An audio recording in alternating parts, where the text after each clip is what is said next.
On Saturday, November 14th, 1998, 35-year-old Sarah Raris and her best friend Laura scanned the racks at a local clothing store in Howard County, Maryland. Sarah wasn't really looking to buy any new clothes, but she was desperate to distract herself from the horrible day she was having, and she hoped shopping might help with that. This was one of the weekends that her estranged husband, Lorenzo, had custody of their 1-year-old son, and Sarah hated every minute she was apart from her baby.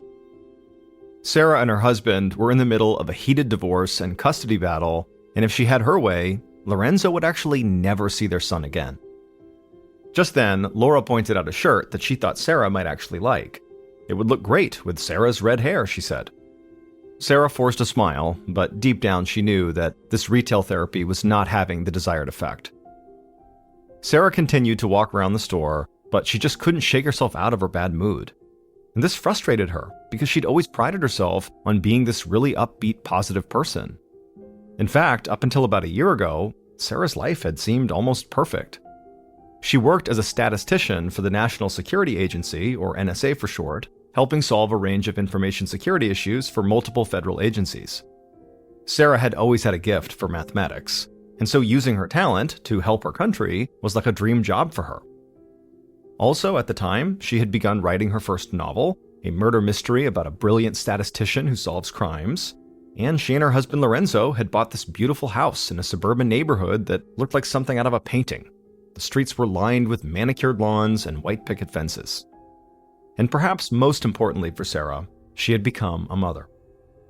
But soon after her baby was born, things at home had begun to fall apart. Lorenzo didn't seem to want anything to do with helping raise the child, so Sarah quickly felt like she was juggling this important government job with taking care of a newborn baby all on her own. Also, Sarah's family lived about 1,000 miles away in Alabama, so they weren't able to help. Luckily though, her mother-in-law, so Lorenzo's mom, had pitched in and began babysitting whenever she could, and also helping Sarah with cooking and cleaning. But Sarah's mother-in-law worked full-time at a retirement home, so there was only so much she could do. And no matter how much Sarah begged Lorenzo for his help, he basically just refused. After almost a year of this, Sarah just couldn't take it anymore, so she filed for divorce. However, as soon as she did that, Lorenzo suddenly began acting like he wanted to be with their child all the time. And so he made the divorce and custody proceedings very difficult for Sarah. Back in the store, Sarah's friend Laura asked her if there was anything Sarah wanted to try on. Sarah thanked Laura for going out with her and trying to help her get her mind off of things, but at this point, she said she just wanted to go home. Laura said she totally understood, and the two friends said goodbye and headed to their cars in the parking lot.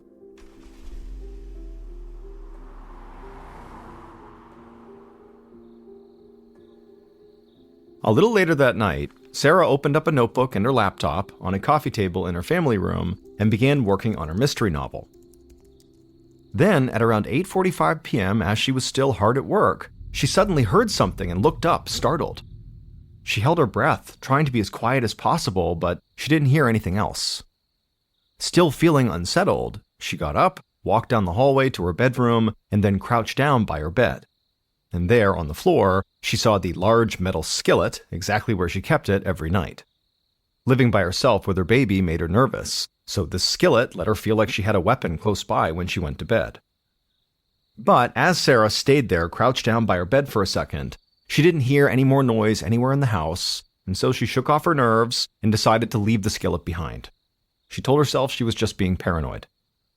And so Sarah stood back up, walked down the hallway, and sat down in the family room, getting ready to dive back into her mystery novel. However, just moments later, she heard the sound of shattering glass.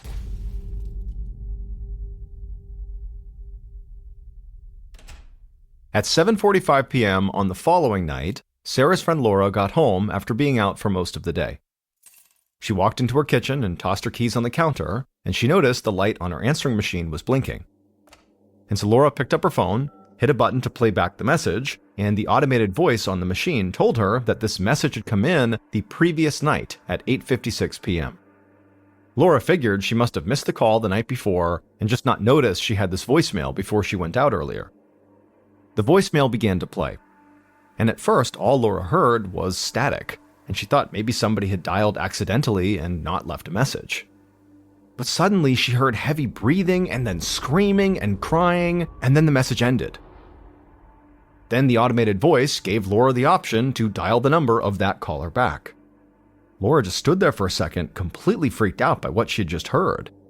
She snapped out of it and hit that button to automatically return the call, and when she did, it went straight to Sarah's voicemail. Laura's hands started shaking. Now that she knew it was Sarah who had left this message, it was like the urgency went through the roof. And so she hung up and tried calling her friend right back, hoping maybe this time Sarah would pick up. But again, it just rung and went to voicemail. And so Laura hung up and immediately dialed 911.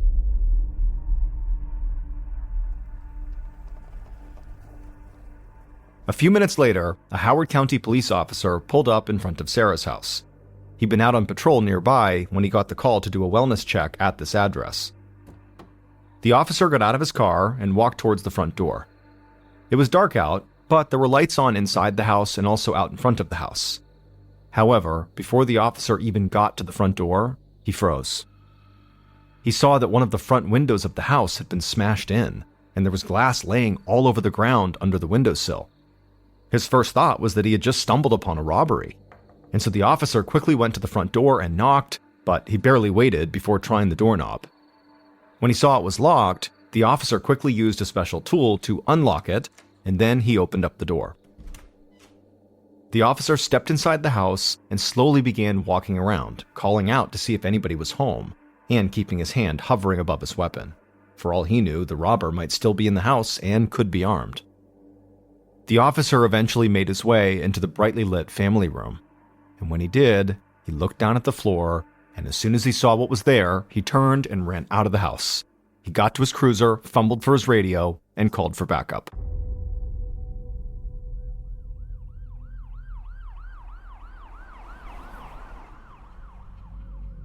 It was close to 9 p.m. that night when Detective Nate Reddig of the Howard County Police stepped out of his car and approached the officer who had first arrived on the scene. By now, this quiet neighborhood had come to life.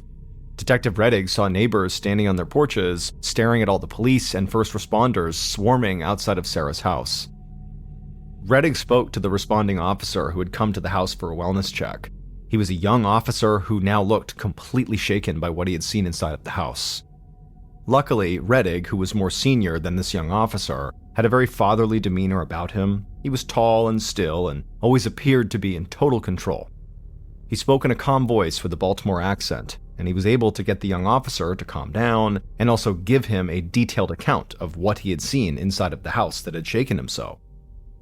After that, Reddig told the young officer to just stay outside, and then Reddig put on his gloves and walked to the front door. Once inside, Reddig went straight to the family room, and when he looked down at what was on the ground, it shocked him too. He'd just walked into one of the goriest crime scenes he'd ever witnessed in his many years as a homicide detective. A woman who looked like she was in her 30s was covered in blood, and there was blood spatter all over the walls and the floor. But that wasn't all. The woman had clearly been hacked and stabbed at with a blade so violently and so many times that her head had nearly been decapitated and her hands were barely connected to her wrists. Reddig's first thought was that this had to have been a rage-filled overkill. I mean, several of the wounds he was looking at that had been inflicted on this woman individually should have been enough to kill her. But she had several of those fatal-seeming wounds. Also, a scene this brutal typically meant investigators were dealing with a crime of passion. Detective Reddig saw a purse sitting on the nearby coffee table. He looked inside of it and found a wallet with a driver's license inside. Despite all of the blood, he could still match the victim to the woman on this ID. The victim was Sarah Raris. Reddig knelt back down to get a better look at Sarah. He saw all the blood on her clothes and skin, and the blood on the walls and the floor had all dried. And Reddig knew that the woman who had called police to do the wellness check said she'd gotten a frightening voicemail from the victim, from Sarah, the night before. So it seemed logical to him, especially based on the dried nature of the blood, that Sarah had already been dead for 24 hours or so. Reddig stood up, walked back outside, and joined several forensics technicians and police officers who had also just arrived at the scene. He told the officers to start by talking to the neighbors, many of whom were still standing around and watching from their porches, to see if any of them had seen anything strange or heard anything strange the night before. Rettig hoped in a quiet neighborhood like this that maybe somebody heard the sound of that window shattering and came outside to take a look. Maybe they saw something.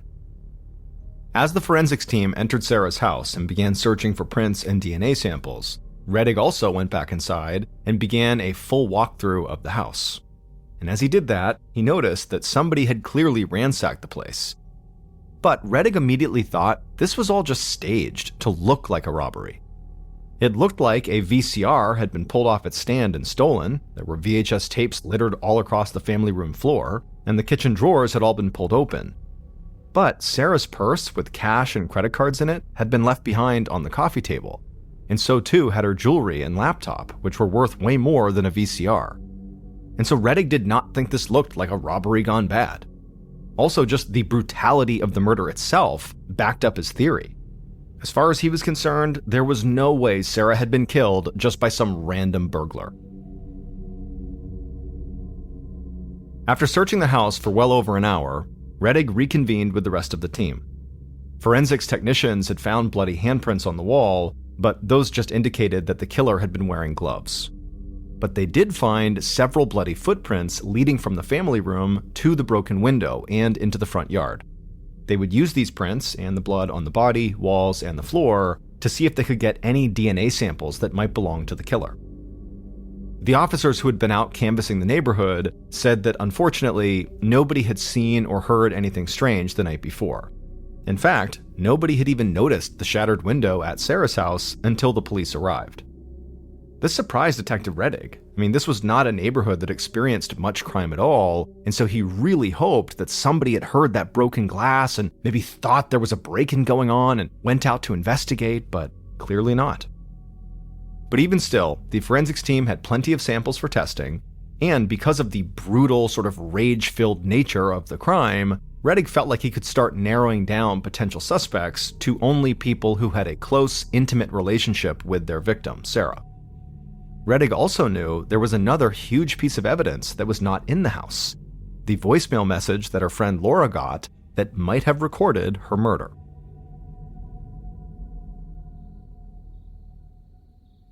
As late night turned into early morning, Detective Rettig arrived at Sarah's friend Laura's house. Laura was still wide awake, desperately waiting to hear any news about Sarah. And so when she saw Rettig, she led him into her house and brought him into the front room, and when they got there, Rettig just told her she should sit down. Laura sat down on the couch and began shaking her head. It was like she already knew what was coming. Rettig told her that he was so sorry, but police had found her friend Sarah dead inside of her home, and she had clearly been murdered.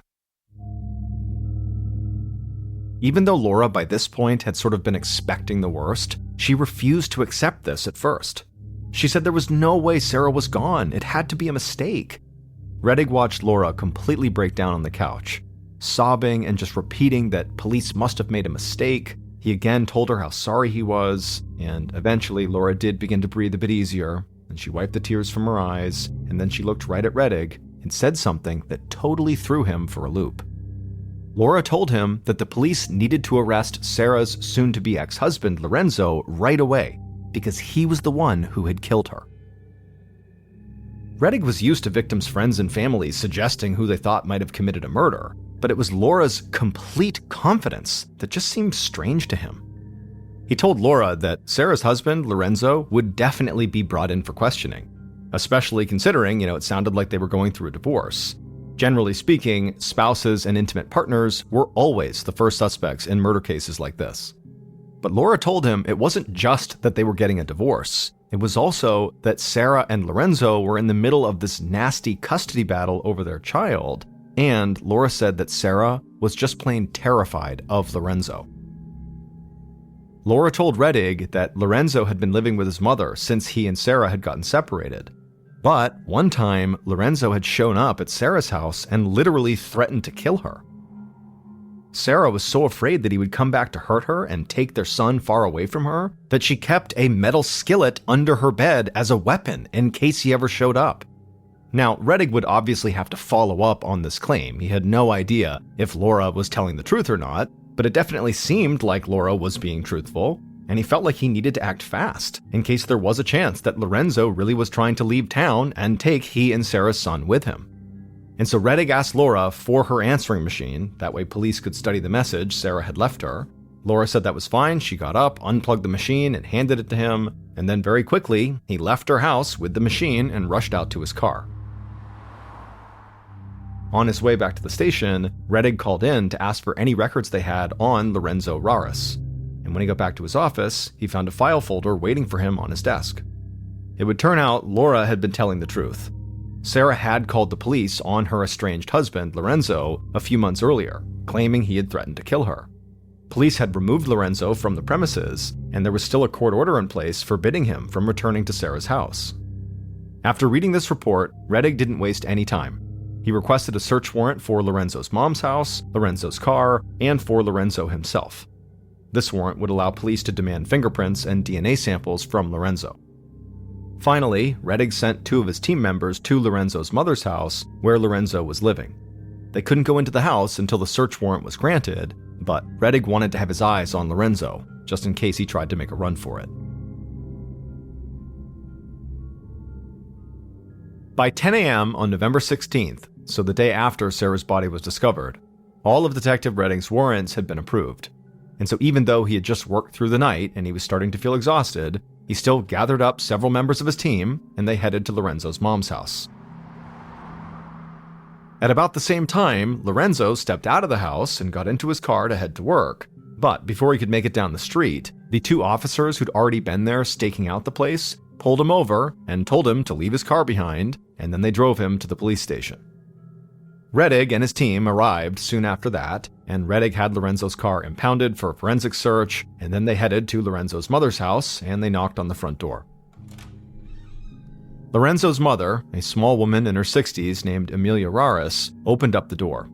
She was carrying Sarah and Lorenzo's young son in her arms, and she looked genuinely frightened.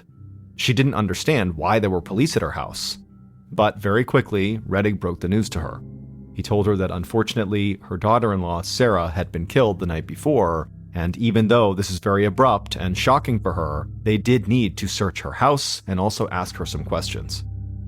Amelia stared back at Rettig in total shock. She said that wasn't possible. Her son Lorenzo had just seen Sarah a couple of days ago to get their son.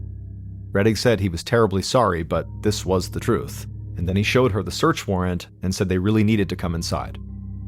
Amelia nodded, still in shock, and led them inside, and then it was like she was on autopilot and just asked them if she could put the baby in his crib. Rettig said that was fine, and while Amelia sort of shuffled off, he instructed his team to do a thorough search of the house. A few minutes later, Amelia came back, still looking very confused and shocked, and she walked with Rettig into the kitchen. Rettig again apologized for the whole situation and for having barged into her home like this, but quickly asked her point blank if she knew where her son Lorenzo had been on the night Sarah had been murdered. She told Rettig she had had a late shift at the retirement home where she worked that night, so she didn't know. But her other son, Mike, would know where Lorenzo had been. And so Amelia called out for Mike. And suddenly, this man in his late 20s walked into the kitchen. It was Mike, and he looked just as frightened as his mother. He clearly had just been listening intently to Detective Rettig and Amelia have this conversation about Sarah being murdered. And so Rettig, who could tell Mike already knew what happened, he just asked the same question he had asked his mother. Did Mike know where Lorenzo had been on the night of Sarah's murder? Mike immediately stared down at the floor and just began shifting back and forth on his feet for a minute without saying anything. And then he looked up at Rettig and slowly nodded and said Lorenzo had actually been home that night. In fact, he and Lorenzo had hung out together that night for a little while before Mike had to leave for a night shift at his job. Rettig thought Mike seemed like he was hesitating as he was saying this, and so he couldn't tell if Mike was just nervous or scared or if he was trying to hide something. But either way, Rettig never put much stock in family-related alibis. Parents and siblings would often go to great lengths to protect a loved one, even if it meant lying to the police. And on top of that, even if this alibi were legitimate, Mike did not seem particularly clear on what time he actually left the house to go to that work shift. And so really, this alibi did not let Lorenzo off the hook at all.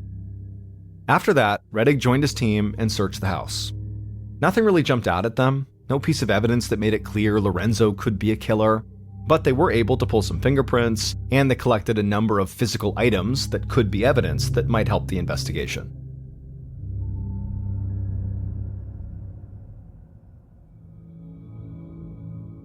Later that day, Detective Rettig returned to the police station and met with one of the investigators who had picked up Lorenzo. And this investigator told Rettig that there was something really strange about this whole thing. He said that when he and his partner met Lorenzo, one of the first things they told him was that his wife had been killed. And Lorenzo reacted by bending over and heaving and sobbing, but then when he stood back up again, it was clear he had not actually been crying at all. It was all an act. Now, Rettig didn't want to jump to conclusions here, but it was hard to deny that things were really lining up against Lorenzo. He was already an estranged husband in a heated custody battle who had previously threatened the victim, and now he seemed to be fake crying at the news of his wife's murder. The investigator told Rettig that Lorenzo was in an interview room, so Rettig grabbed a cup of coffee and headed that way. And after a few minutes of talking to Lorenzo, Rettig felt like his case was only getting stronger. The conversation they had was relatively short and to the point. Lorenzo said he was at his mother's house at the time Sarah had supposedly been killed, just like his brother Mike had said. Lorenzo also made it clear that despite all of the custody issues, he still cared about Sarah a lot, and he would never hurt her. But it was not Lorenzo's answers or his sort of flimsy family alibi that made Rettig feel like Lorenzo was now definitely his primary suspect. Instead, it was Lorenzo's attitude during this short interview. Rettig thought every answer this man gave him sounded smug and arrogant. And when he talked about his wife's death, he didn't show any emotion at all, despite the huge crying display he'd put on for the other investigators when they first told him about it. At the end of the interview, Rettig called in an officer to take Lorenzo's fingerprints and to swab his cheek for a DNA sample. After that, Rettig wanted to keep Lorenzo in custody, but he didn't have enough evidence to do that, so he had to let him go. But Rettig felt confident that it was only a matter of time before Lorenzo would be back at the station, back in police custody.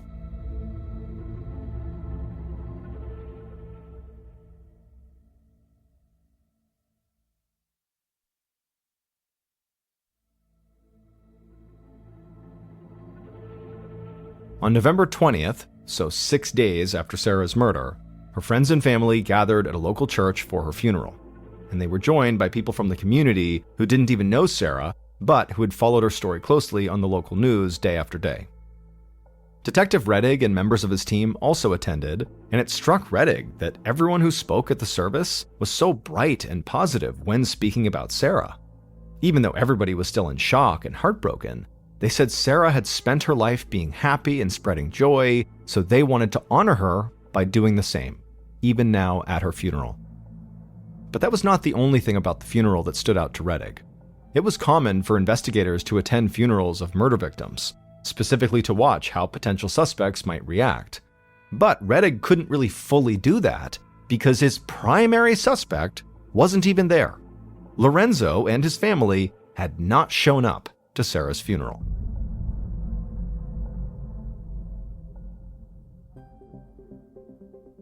About a week after the funeral, Rettig was sitting at his desk going over notes from the search of Lorenzo's mother's house. Nothing had really come from the search so far, and he was starting to feel stuck. He was still waiting on DNA test results from the crime scene and Lorenzo's car, and without these results, or some clear evidence from the search, he still couldn't move in on Lorenzo, or anyone else for that matter. Just then, Rettig heard somebody call his name, and he looked up and he saw an excited officer flagging him down, telling him there was something he needed to hear right away.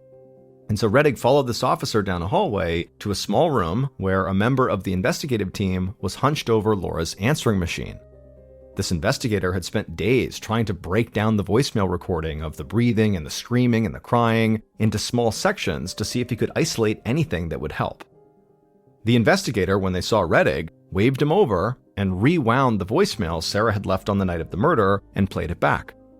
And when it reached a certain spot, the investigator stopped the message and looked at Rettig like he had just discovered something major. But Rettig just shook his head and said he wasn't really sure what he was supposed to have just heard. And so the investigator rewound the message again, played it, and then stopped it at that same point. And then did it a few more times, going back to the beginning, playing it and stopping it at that exact same spot. And eventually, Detective Rettig knew why the investigator was so excited. Because in the middle of all the screaming and the crying they had just listened to, Rettig thought he heard Sarah say one word, a name: Mike. Detective Rettig quickly dispatched 2 officers to pick up Lorenzo's younger brother, whose name was Mike, and they found him at his mother's house. Later that day, Rettig sat in an interview room across from Mike, just like he'd done with Lorenzo. But after only a few minutes of speaking to Mike, Rettig felt like these 2 brothers could not be more different. Where Lorenzo had come off as arrogant and uncaring, Mike seemed shy and sensitive. Talking about Sarah's murder clearly upset him. Rettig wondered if maybe Lorenzo, the older and seemingly more domineering of the brothers, had pushed Mike to maybe murder Sarah on his behalf. But Mike stuck to the same story he'd told Rettig when they met at the house. He said he had seen Lorenzo at home before he headed out to work. After the interview, Mike agreed to provide some DNA samples, and he also asked if someone could drive him to work, because he didn't want to be late. Rettig said he'd be happy to, and before long, he was driving Mike across town to his job. And as they drove, Rettig didn't push Mike too hard, but he did say he thought Mike knew more about the murder than he was letting on. Mike didn't respond. However, when Rettig dropped him off at work, Mike stepped out of the car and then fell to the ground and started vomiting. Rettig immediately got out and helped Mike stand back up and get him cleaned off. But as he watched Mike walk into work, Rettig now felt completely sure that Mike, and maybe even his mom Amelia, were hiding information about Lorenzo. As 1998 approached its end, Detective Rettig still felt sure he knew who the killer was. Either Lorenzo had done it himself, or he had gotten someone to do it for him, most likely his younger brother Mike. But before New Year's, the detective got the DNA results he'd been waiting for, and nothing from the crime scene matched Lorenzo or Mike's DNA. This shocked Rettig. He'd been so sure this case was just about closed. But without this scientific evidence, or any other real hard evidence to back him up, he couldn't do anything. So Rettig started to question his own theories about the case. Had he been so locked in on Lorenzo and Mike that he'd ignored other evidence? He went back to the beginning and tried to see what he could have overlooked. And so he dug into Sarah's job at the NSA, thinking maybe the murder could have some connection to her role there. It did seem far-fetched, but if she was involved with sensitive intelligence reports, he at least wanted to look into that. Rettig reached out to a contact at the NSA, and they told him they would look into it. But within days, the NSA contacted Rettig to tell him there was nothing they could find about Sarah's murder that seemed even remotely connected to her work. The fact that Rettig had gone from feeling like he was close to bringing Sarah's killer to justice to feeling like he suddenly had nothing to go on started to weigh heavily on him. He began having trouble sleeping, and he also started seeing that horrific image of Sarah lying there in her house all the time. But no matter what avenue he pursued, nothing new turned up. And so now this case, which had seemed like a slam dunk, started to go cold.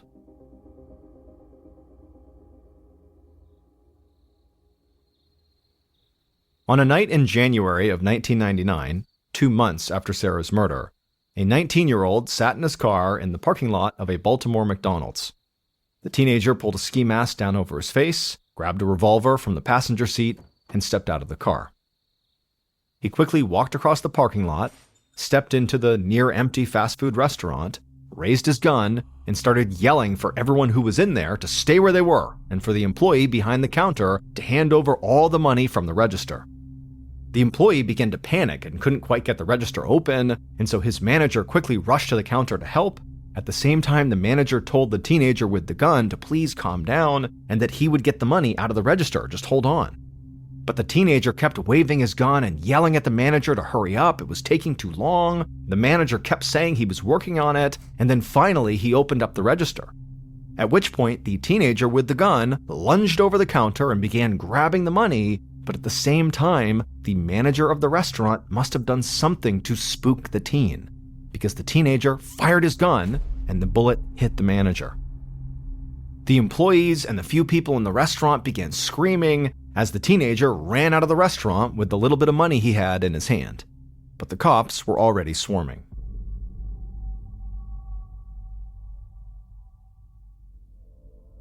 On an afternoon in August of 1999, so 7 months after the fast food restaurant robbery and 9 months after Sarah's murder, an officer rushed over to Detective Reddig's desk and told him there was a phone call he had to take. Reddig went to the officer's desk and grabbed the phone, and a detective from nearby Baltimore County introduced himself. This Baltimore County detective said he was pretty sure Reddig had not heard about a Baltimore County McDonald's getting robbed at the beginning of the year. Reddig sort of laughed and said that he had not heard anything about that. The Baltimore County detective said it was the craziest thing, but the person who had robbed that McDonald's and actually shot the manager of that McDonald's was a 19-year-old kid named Ardale Tickles. This kid was in jail for the robbery and the shooting, and recently he'd begun bragging to other inmates that he knew everything about the murder that had been all over the TV, the one where the woman had been killed in Howard County, Sarah Raris. Detective Reddig felt a rush, and he almost didn't know what to say. He'd reached the point where he wasn't sure if he'd ever find any new evidence in Sarah's murder. Still, Reddig knew that inmates often bragged about murders they knew nothing about, especially if those murders had been all over the news for weeks, like Sarah's had. The other detective agreed with Reddig, but he said this was different. He was nearly positive that this kid, Ardale Tickles, had been giving away details of this murder that police had never released to the public. Reddig thanked the detective for the call and said he was heading that way right now. As he rushed out to his car, Reddig felt more optimistic than he had in months, and he thought he might finally find justice for Sarah. And after meeting with the young inmate, Ardale, Detective Reddig was sure Ardale was telling the truth. He did know things that only the killer, or someone who had at least spoken to the killer, would know. It would take a little more time for Reddig and his team to get the concrete evidence they needed, but almost exactly a year after the investigation began, they finally knew who had murdered Sarah Raris.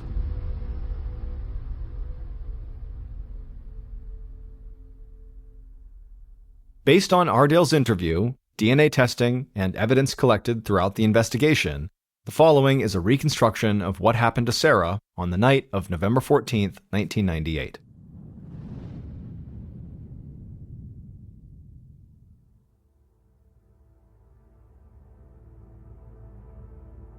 On that night, the killers sat in their car a few houses down from Sarah's. They slipped on a pair of leather gloves, checked the hunting knife sheathed on their hip, and stepped outside. The killer wore all black, and they moved quickly towards Sarah's house, being careful to stay out of the glow from the streetlights. They ran across Sarah's yard to a window near the front door, crouched down, and looked inside the house. From this spot, they could see Sarah sitting at her computer in the family room. The killer raised up their elbow and slammed it into the glass. The window shattered, and the killer unsheathed their knife, climbed through the broken window, making sure to avoid the shards of glass, and ran right towards Sarah. Sarah was already up on her feet, running towards the phone that was on an end table, but the killer grabbed Sarah and slammed the hunting knife into her back, just as Sarah picked up the phone. The killer kept stabbing Sarah over and over as she desperately tried to dial 911. She didn't manage to do that, but did hit a special speed dial button on her phone that called her best friend Laura. The killer sliced Sarah's hand, and she and the phone fell to the floor. The killer crouched down and stabbed Sarah in the chest again and again until she was barely breathing, and then the killer slit her throat. Sarah died there on the floor, but the killer kept digging into her neck with the knife as they grew more and more crazed.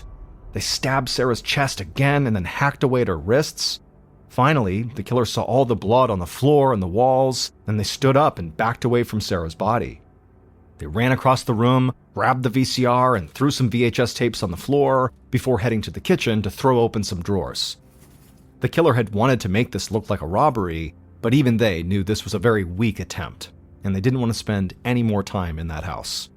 So they ran back to the broken window, climbed through it, and sprinted across the yard and down the street to their car. And to their shock, the neighborhood still remained completely quiet. Nobody knew.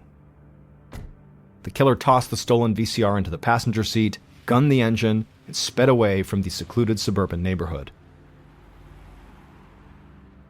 The following day, they went into work at a retirement home and told the woman they worked with that the job was done.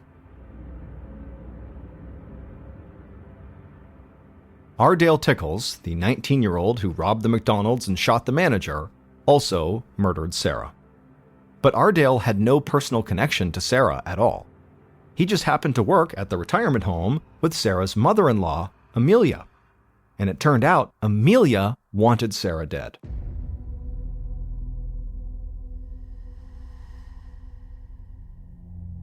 Amelia never thought Sarah was good enough for her son Lorenzo. She claimed Sarah was a loose woman and was having all these online relationships with other men. Now, even though there was absolutely no proof of this, Amelia still did not want Lorenzo to be with Sarah. And these feelings only got worse when Sarah and Lorenzo had a baby together. Amelia thought Sarah was a terrible mother, and so whenever Amelia would babysit, she would give Sarah all this unsolicited, extensive parenting advice. But Sarah often rejected her advice. And so Amelia felt disrespected and angry on top of detesting Sarah. And so when Sarah filed for divorce and tried to gain full custody of her grandson, Amelia decided Sarah had to die. Now, Amelia knew she could not carry out the murder herself. So she offered Ardale, the 19-year-old young man she worked with, $3,000 to murder Sarah for her, and Ardale accepted. And for several months after the murder, it looked like Amelia might actually get away with it. Detective Rettig had focused the bulk of his investigation on Amelia's sons, Lorenzo and his brother Mike. Rettig had never even considered Amelia a suspect. And when no concrete evidence against her son surfaced, Amelia believed investigators would just leave the family alone and go down some other path. But in early 1999, Ardale robbed the McDonald's and shot the manager, got caught, and while he was in jail, began bragging to other inmates about how he'd been involved in a highly publicized murder. When Rettig and detectives from Baltimore County interviewed Ardale, he admitted to killing Sarah. It didn't take long for them to connect Ardale and Amelia through their work, and they also eventually connected a bank withdrawal Amelia had made to the payment she'd given Ardale, and so it was clear she had arranged the murder. Police do not believe Lorenzo had any idea what his mother was doing. And although investigators were convinced Lorenzo's brother, Mike, knew more than he was letting on, it was never proven that he had any knowledge of what his mother had done. On top of that, the FBI later conducted a detailed analysis of that voicemail that had been left on Laura's answering machine, the voicemail that basically captured Sarah's murder. And they determined that the word Mike had not actually been said on the tape. It was just a sound that could have been mistaken for the name. And so as a result, the district attorney's office focused their case solely on Amelia and Ardale. Ardale pleaded guilty to first-degree murder and was sentenced to life in prison with a possibility for parole as early as 2024. As for Amelia, she was found guilty of first-degree murder and sentenced to life in prison without parole. A quick note about our stories: they are all based on true events. But we sometimes use pseudonyms to protect the people involved, and some details are fictionalized for dramatic purposes. Kayla was a senior at the University of California, Santa Barbara, a big party school. And one Friday evening, Kayla and her friends were at a big party, and Kayla was having a great time, but she was starting to feel really tired. And so she asked her friends if maybe they wanted to leave early, but none of them did. And so Kayla left on her own. Luckily, her house was just down the road, and so she was at her front door in a matter of minutes. That night, her two roommates, who were also college seniors, had decided to stay in and just have a nice night with a couple of friends having some wine. And so when Kayla walked inside, she happened to turn to the right, and she looked on the closest wall where there was a sofa, and she saw there was a guy laying there with a blanket up to his chin, and his eyes were wide open. She didn't recognize him, but he was staring at her, and she figured, oh, he must be a friend of her roommates. But as she walked across the room, she kind of glanced back at him, and he had pulled the covers down slightly, and he had lifted his head up, and he was staring at her kind of menacingly. And so Kayla got a really bad vibe from this guy and just kind of hustled into her room, shut the door behind her, and locked it, something she never did. And a few minutes later, she was in her bed and she was passed out. A couple of hours later, she woke up to what sounded like tapping on wood. And so she sat up in her bed and she's kind of looking around. She had a couple drinks the night before and she's half asleep, so she's a bit disoriented. But finally, when she gets her bearings, she realizes this tapping sound is the sound of someone drumming their fingers on the outside of her door. And so she's looking at her door, wondering who would be doing that. And then all of a sudden, the drumming stops and it's replaced by the sound of this person scratching on the outside of the door. And so now Kayla's thinking, okay, is this guy who was out on that couch, is he playing a joke on me? And so she's sitting there wondering if she should just go over there and open the door and tell him to stop. But before she gets out of her bed, the scratching gets louder and louder and louder until it's so loud that it's kind of menacing.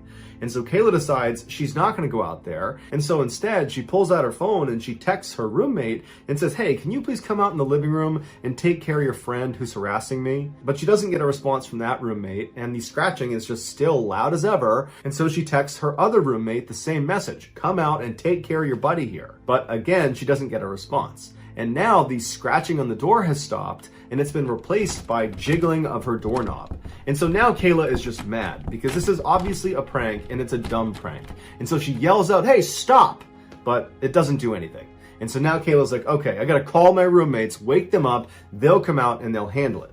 And so she calls one of her roommates, and they do pick up this time. And Kayla angrily tells them, hey, come out into the living room and tell your friend to knock it off. He's totally harassing me. And her roommate was confused. She's trying to make sense of what Kayla's saying. And she says, Kayla, what are you talking about? What friend are you talking about? And Kayla says, the guy sleeping on the couch, the guy in our living room sleeping on the couch.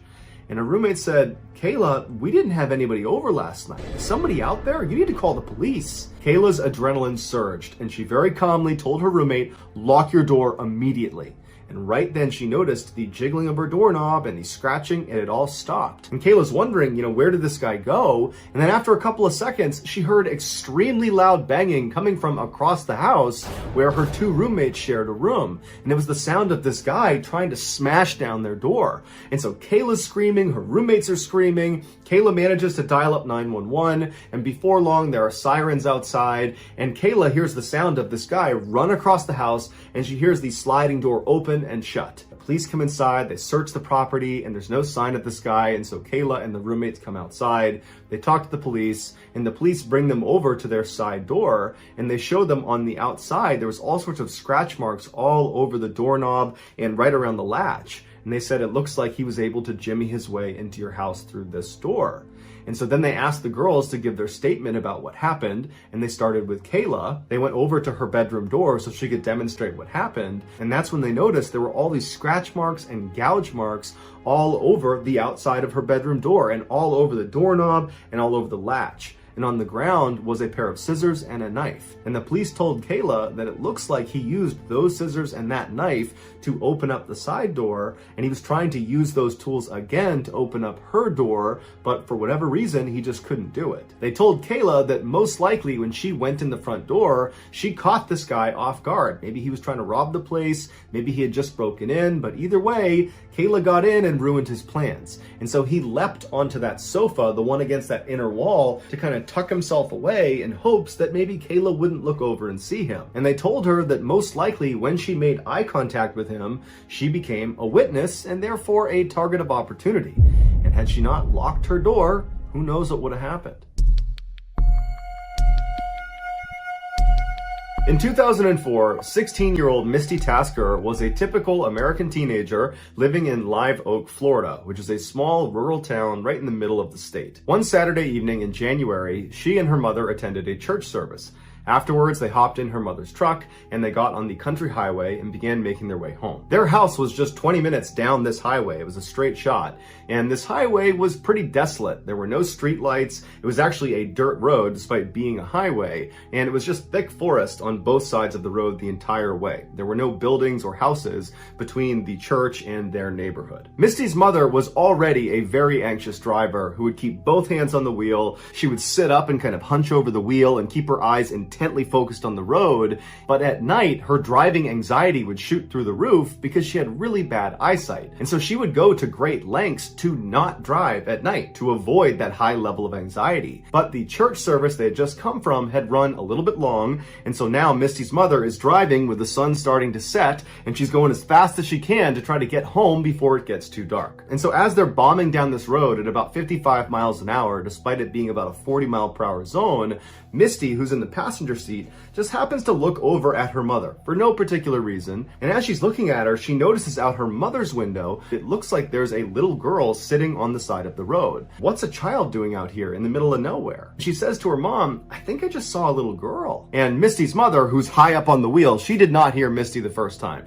She's just focused on driving and trying to get home. And so Misty says again, I think I just saw a little girl. We need to go back. I don't know what she's doing, but I feel like we need to go back and make sure she's okay. And so Misty's mom looks over at her and she's not prepared to turn the car around. That means staying out later, and it means she's going to be driving in even darker conditions. And so she's like, did you really see someone? Because we got to get home. And Misty's like, Mom, I'm pretty sure I saw a little girl. We have to go back.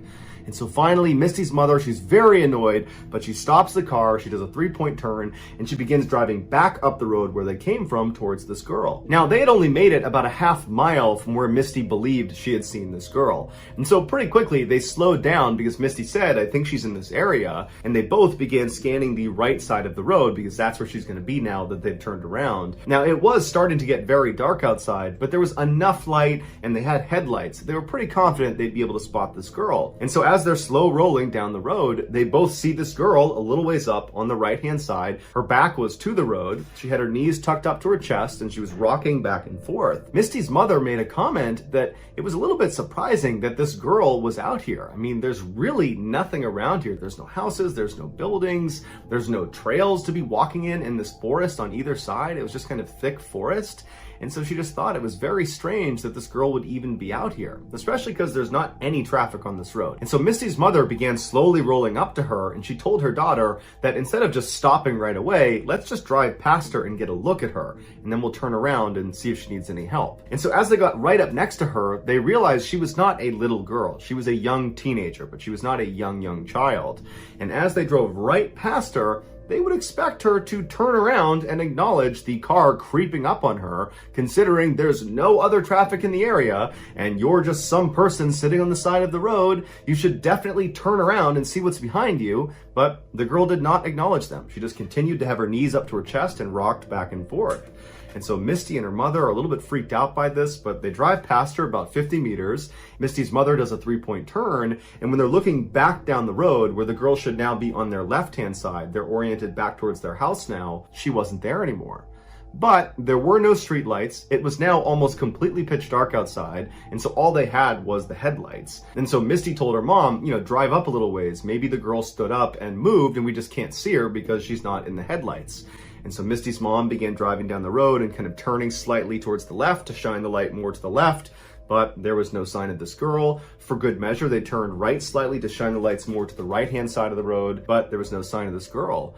And so Misty and her mother just slow rolled back down the road, kind of keeping their eye out on both sides. But after traveling for several minutes, going about 5-10 miles an hour and seeing no sign of this girl, they decided that, well, she must have just gone back into the woods and gone back to wherever it was she came from. And so Misty's mom began picking up speed, and before long they had gone maybe 2 or 3 miles away from where they'd seen this girl, and they were coming up to this 4-way intersection with stop signs all around. And as they were getting close, Misty's mother gasped because on the other side of the intersection, on the right-hand side, was this girl sitting on the side of the road. She's got her back to the road, her knees are up, and she's rocking back and forth. And so Misty's mother pulls up the stop sign and then just sits there. And both women are just stunned at what they're looking at. They had just seen her 2-3 miles back down the road. It wasn't possible for her to get all the way up here. And so Misty's mother looks at her daughter and says, do you think it's a different girl? And Misty's like, no, that's the same girl. And so they just sat there for a minute until Misty started to panic. And she said to her mom, Mom, don't stop. I got a bad feeling about this girl. I don't know what's going on, but you can't stop next to this girl. But Misty's mom, she was definitely weirded out by this situation, no doubt. But she didn't feel good about abandoning this girl in the middle of the night on the side of the highway. And so even though she felt a little bit hesitant herself, she told Misty, we have to at least drive past her and ask if she's okay. That's the least we can do. And Misty was not having it. She said, Mom, do not stop. I got a bad feeling about this. Don't stop near this girl. But Misty's mom let up off the brake and began slow rolling past this intersection. And now at this point, Misty is just absolutely terrified. And so she takes her seatbelt off and she goes down into the footwell right in front front of her seat, and she closes her eyes and covers her ears, and she just continues to beg her mother to just please keep going, don't stop. But her mother just continues on until she stops right next to this girl who's still just sitting on the side of the road with her back to the road. She's got her knees up, she's rocking back and forth. She's not acknowledging Misty or her mother. And so Misty's mother turns to her daughter and says, please roll down your window. And Misty refuses. She's still down in the footwell, still in the fetal position. She's crying and she's still begging her mother to please just go home. And so Misty's mother, frustrated, reaches across the passenger seat and grabs the knob to roll down the window manually. So she rolls the window down, and Misty, who's down in the footwell, all she remembers is sitting there covering up her ears, and she's crying, and she opens her eyes and she's looking up towards her mom, who's reaching over the seat, and her mom yells out to this girl. And Misty remembers looking at her mom, who suddenly recoils in horror and screams, and then they take off like crazy, flying down the road. Misty jumps out of the footwell, and she's looking at her mom, and she's like, what's happening? What just happened? What did you see? And her mom's got her hand over her mouth, and she's speeding down the road, and she's crying now, and she's looking at Misty, and she just doesn't have the words to describe what she just saw. And so Misty's asking her mom, what did you see? What happened? And finally, her mother just said, she didn't have a face. She didn't have a face. It was hollow. There was nothing on her face when she looked at me. And so Misty screams and she's crying and her mom is crying, and they speed home. They're home just a couple of minutes later, and they run inside, practically falling over each other to get in the house. And as soon as they get inside, Misty's mom calls 911, and she didn't even know how to describe what she just saw. But she knew it was too embarrassing to try to describe it as some girl without a face sitting by the highway. And so she just told the police that they had seen a girl they think needs help. And so the police, they went out and they searched that entire stretch of highway. They looked for any sign of anybody out there, but there wasn't. There was never any trace of that girl. In 2016, a 25-year-old Wall Street banker named Matt was camping near Mount Rainier in Washington state. His job was so hectic that in the rare times he got a chance to, he would disappear into the wilderness for a few days to clear his head. Despite living in one of the biggest cities in the world, Matt was actually a very competent outdoorsman. And so for this trip, he decided he would stay way off any trail, deep in the backcountry in random locations. On the first night, he found a nice clearing in the trees, and so he set up his campsite there. He ate some food over his fire, he pitched his tent, climbed inside, and within a few minutes, he was fast asleep. Several hours later, Matt woke up to some strange sounds coming from outside of his tent. It sounded like a couple of animals, or maybe one animal, moving around right outside. And so after a while of just hearing this constant sound, he rolled over and he barely unzipped his tent flap just to look out and see if he could see whatever animal it was. And what he saw shocked him. There was a man sitting in front of his fire pit. There was no fire in his fire pit. And the guy was just sitting there with his hands on his knees, looking straight down. And periodically he would just kick his feet in the ashes of the fire pit. And Matt didn't even know what to do. So he's just looking at him through this little tiny gap in his tent. And this man all of a sudden looks up directly at Matt and makes eye contact with him. And the guy's eyes go wide and he stands up, turns around, and runs away from Matt's campsite. Matt has no idea how to react to this. And so he just quickly unzips his tent, jumps outside, and shines his light into the forest looking for this guy. He's thinking to himself, who is this guy? I am in the middle of nowhere in the backcountry of Washington state. How long was he sitting outside there for? What does he want? And so as Matt is trying to make sense of this totally weird thing, he's thinking, okay, I'm going to look out and I'm going to see his flashlight somewhere, or I'm going to see his campsite. You know, maybe he's set up nearby, and he's looking around into the total darkness. He's looking through all the trees, any light source anywhere out there he would see. And there's not one. There's no fire. There's no flashlight. There is nothing. And so eventually Matt goes back inside of his tent, he zips it up, and he's just left kind of dumbfounded. He can't understand how some person was just sitting outside of his tent for no apparent reason and then vanished into the forest without even turning on a flashlight. And so after a very restless night, finally the sun came up again and Matt was very relieved. He stepped outside, and after a little bit of time now from this strange incident, Matt started to tell himself that all that was is some guy happened to set up his campsite nearby. It is possible, albeit rare because we're in the backcountry, and maybe he was just intoxicated and he wandered over here, and you know, stranger things have happened, so that's probably all it was. And so Matt felt like there was nothing to worry about. He packed up his campsite and he began hiking into the forest. Matt didn't have a planned route. Instead, he had a map and a compass, and he began just kind of wandering in the forest, kind of exploring wherever he wanted to go. And over the next 2 days, he covered at least 10, maybe 15 miles in kind of random zigzag directions. He found a nice clearing and he set up another campsite. That night, he set up a fire and he was eating some food near his fire. And then as he's sitting there, he hears rustling coming from behind him. And he's pretty sure it's an animal, so he turns around and he doesn't see anything. And he goes back to eating his food. And then a little while later, he hears some more rustling behind him. And this time, he can't really just write it off. Clearly, there is something behind him that's moving around. And so he stood up, turned around, and remained motionless and just listened, expecting to see maybe a deer come out of the woods. But instead, he hears a man's voice come out of the darkness that says, "Do you know how to get to Bell's Canyon?" And Matt's heart starts racing. He knows that even though he can't see him, it has to be the same guy he saw 2 days ago. Because they are in the middle of nowhere. He hasn't seen any other hikers or campers or anyone. And clearly this guy has the ability to sneak up on him. And so he's thinking, what does this guy want? I just spent the past 2 days hiking in random directions for 15 miles, and he must have followed me. And so Matt, not knowing what else to do, just says, "I don't know where Bell's Canyon is." And then there's silence. And Matt, one part of him is thinking, I hope this guy does not come into the light. I hope he just goes away. The other part of him is thinking, well, maybe this is a different person that is lost and they're looking for this place called Bell's Canyon and they'll come into the light. It'll be a big relief. I'll send them on their merry way and everything will be fine. But as Matt is having this wishful thinking, the voice from the shadows does not come any closer, but instead asks the same question a bit more forcefully this time. "Do you know how to get to Bell's Canyon?" This time, Matt did not respond. Now he was scared. This is not some friendly hiker looking for directions. There's something wrong. And so Matt, knowing he's all alone out here, he knew he had to do something to try to take control of this situation. And so he took a deep breath, he reached down and grabbed his flashlight, and in one swift motion, he lifted his light up and shined it in the direction of this guy's voice. And what he saw was this guy from 2 days ago looking out from behind a tree right in Matt's direction. He was hiding from him. And when the light hit him, the man barked at Matt to aim it away. And Matt kind of instinctively lowered his light, but now he was too scared to raise it again, and now he knows it's the same guy. This guy has been following me for 2 days. And so for several minutes, Matt just stood there absolutely terrified, and this guy, he just stayed out there. Matt didn't hear him move. It was just a complete standstill.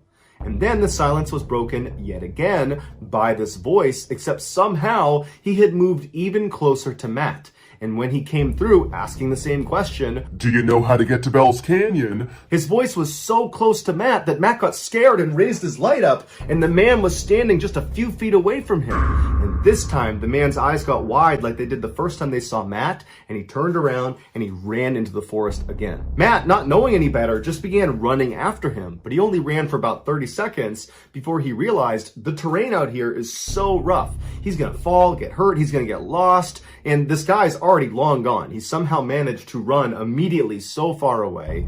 And so Matt just goes back to his campsite and he's thinking to himself, what do I do? I have no cell phone service. I'm at least 3 days away from my car, and I'm in the middle of nowhere. No one even knows where I am because I didn't chart a course. I didn't tell anyone where I was going to be. And so Matt just grabbed his knife and stood in the middle of the campsite, and for hours and hours, he just kept looking around, expecting this guy to just show up again or start speaking to him from somewhere out in the darkness. It was absolutely horrifying. Finally, by about 3 a.m, Matt was so tired that he had to go to sleep. He hadn't heard this guy again. He didn't see him again. And he figured, I need a little bit of sleep because tomorrow he's going to pack up his campsite and begin this epic journey back to his car. And so he climbed in his tent and he had a very restless next couple of hours. And then the sun came up. Matt jumped out of his tent, packed up his stuff, and began practically running in the direction of his car. All day as he was hiking, Matt kept looking over his shoulder, expecting to see this guy, because clearly he had followed him for multiple days, over 15 miles,